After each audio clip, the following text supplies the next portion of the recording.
Hey, welcome back here to my studio in Milwaukee, Wisconsin. I'm Matt Kuhlman, and we're digging in the stacks again. We're seeing what we're finding.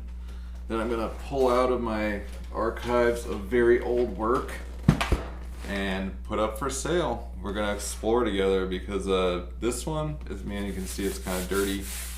This is all very old work. I haven't really looked in this for a long time, honestly. I just kind of peeked in to confirm that this was what I thought it was, and it's a bunch of really old watercolors that I produced probably between 2002 and 4. At that point in time, I would have I had left MyAd. I did my first year at MyAd, and I left, and then I was just on my own and just working, and this was one of the things that I did to try and build my practice and figure things out. I would do these watercolors based on sketches that I did out in places that I would go to. Oh, these are heavy. What are these things? Oh, wow.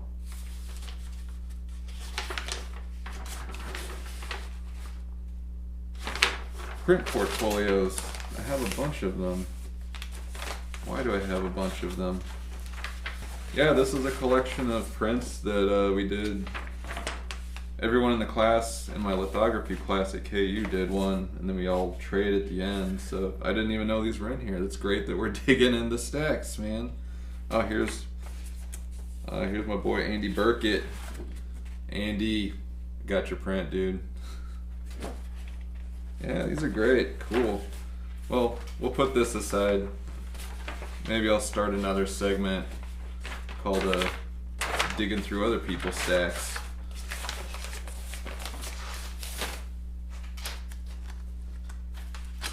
This is kind of an interesting one to start with here.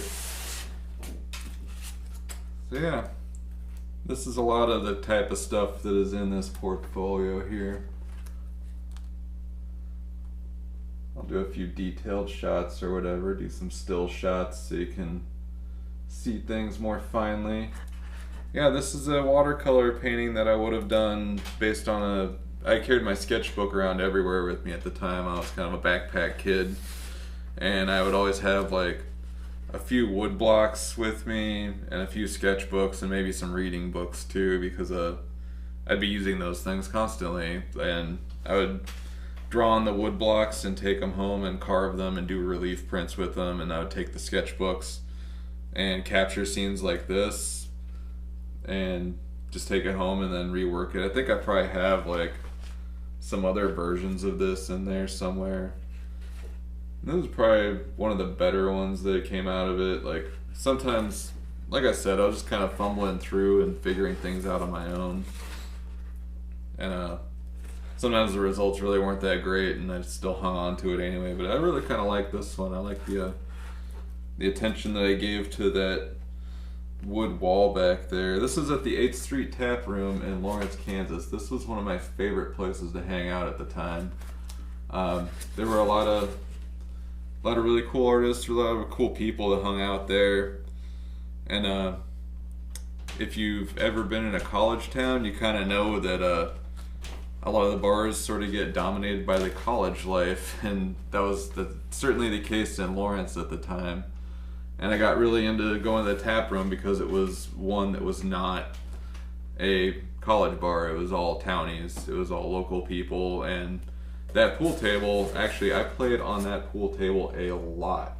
I would go there at like 4 in the afternoon when like nobody was there, and me and the bartender would play, and then I would see like all the regular guys show up. There'd be a group of like 8 or 10 dudes. Most of them really weren't even that old. They were older than me. I was probably like 22 at the time, and most of them were probably like, you know, mid-20s to mid-30s, but they were like one of the better pool teams in the city league that played, and I didn't play in the league or anything. I just liked to play, and I got pretty good playing against those guys. So yeah, I logged a lot of hours on that table. I knew it really well, and the tap room was a great place. And actually, that door right there in the tap room, that was back to the bathroom. And at that time, the entire back hallway and bathroom was covered in Travis Millard wheat paste. It was there for a really long time. I was so sad when they finally painted over it or took it out or whatever, because I mean, he's a pretty accomplished artist now. He's probably one of the more successful Lawrence artists that I can name off the top of my head, and it's pretty cool to have something like that just in general, much less by somebody as talented as he was. Yeah, that's an interesting painting. And what's interesting also, none of these have titles. I don't know how I'm going to handle that. I mean, I guess it's pretty unique. I can just take a photo, but I would have to come up with some informal titles for these while I post these up so people know what I'm talking about. Here's another one that's about the same size. This looks like it was probably a whole sheet of paper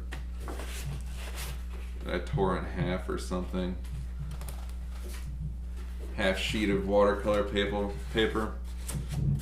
The light's kind of glaring on this one. I really do like this one though. This is another one that I know I did several versions of, and this is probably one of the best ones that came out of it. I think it works because there's like a looseness to that figure and stuff, and a looseness to parts of the room and the lighting and things, but then there's some solid things that you can also grab onto, so you don't feel like you're totally unhinged and lost. This figure up here is probably kind of a mistake. I probably could have gotten rid of that, but like I said, I was learning, man. I was learning. I really like the color palette on this one. I think is where I really nailed the colors on that, and the use of that yellow just splashing across that table. This was a sketch that I did at Java Break. Another long-time Lawrence staple, still there. I just went to the Java Break when I was back home about a week ago. I was not a huge Java Break kid at the time. I tended to go to Henry's and the Bourgeois Pig more, but that's neither here nor there. If you've never been to Lawrence, you don't even know what I'm talking about, but if you've been to Lawrence, you know exactly what I'm talking about.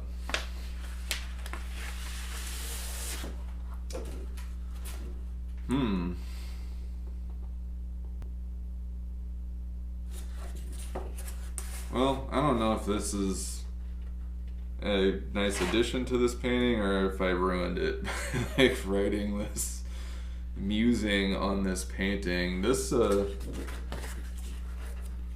I did in Albuquerque. I did a set of sketches downtown. If you've been to Albuquerque, these red top buildings should stand out pretty strongly from the downtown skyline because there's not a lot of elevation there. Like if there's a building over 6 stories tall, it's pretty notable.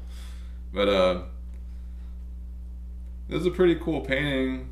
I didn't know that I wrote this on here, and I wrote, "It is a strange idea, but also an inevitable fact that someday these buildings will not be here." Very true, I guess.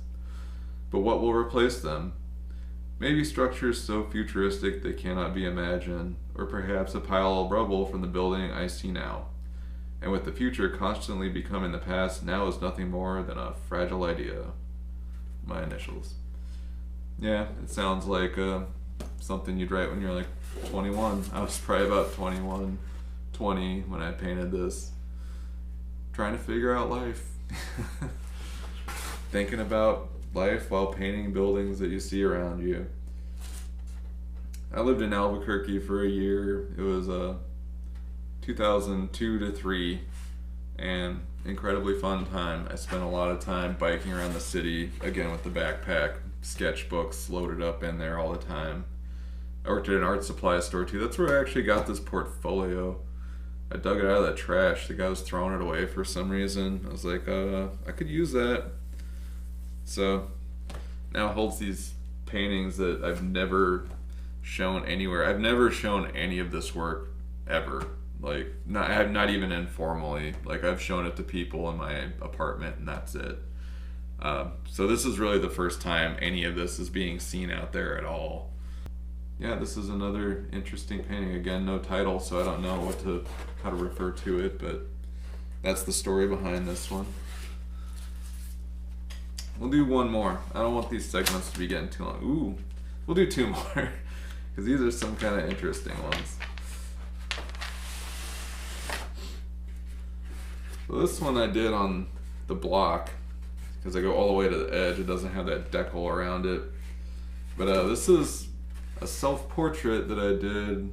Yeah, my shadow is kind of across this pool of water and my head comes up here. And this was done up in the Sandia Mountains. When I was in Albuquerque, I would ride my bike up there all the time and just go hike around, just explore, sketch, take photos. I climbed to the top just kind of bushwhack style once. It was really stupid to do that. I should have just taken the trail. And I should have taken a lot more water with me. That was another dangerous thing I did. But this is a pretty nice painting. I liked how I really worked out the kind of layering of those marks there and the patterning, and how that carried through this little trickle of water that was just coming down the mountain and just captured this moment. See my foot coming down there, and I just come across this whole space. Probably started out as a little 3x4 inch sketch in my sketchbook, and went home and worked it out into this painting later on. I was pretty happy with it at the time.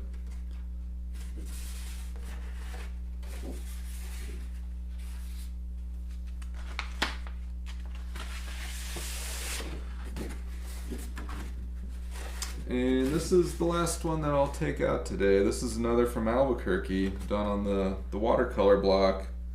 And what I find interesting about this one is, like, I've kind of done this from time to time, is like, this is so literally transcribed from my sketchbook that I had just two drawings that I did one drawing then another drawing, and for some reason, like, the compositionally, like this triangle here and that angle coming down and then back up there, like, it all just worked together for me, and so I just preserved it, even though, like, in this pictorial plane it really doesn't make any sense to have that on top of that. But if you just look at, like, this section here or something, it's like, it's so crazy close. It's like you can see the seeds of what I ended up doing now in that little thing. It's like, that's where I first encountered it or something. So I think that's a really interesting find in this piece. And there's some I'm getting pretty decent with some of the brushwork, like on this stoplight and stuff. Like, this is actually kind of an earlier one too. I was using some weird experimenting with mediums. I think I used a lot of, like, gum arabic, because, like, I can see that, you can't see it in the video, but from this angle I can see that this tree is really shiny, because I added a bunch of gum arabic just to kind of see what would happen. Like, I really didn't know what was gonna happen. And yeah, just another couple random scenes from downtown Albuquerque, discovered while out exploring on the bike. And yeah, I really like this triangle. It's probably my favorite, just because, like I said, it's discovering, like, the seeds of my work now in my old work, and I didn't even know that I was doing it until I saw it right at this moment. Like, I just discovered this. So it's great to look through this old stuff and get it out and get it online. This is all going to be going on my Etsy store. Everything that you see me pulling out of here, I'm gonna photograph it, catalog it, put it up there, put a fair price on it. If you wanna check it out, go there. You can also find me on Twitter and Facebook, Insta, all the spots. Yeah, thanks for stopping back in. Check you next time.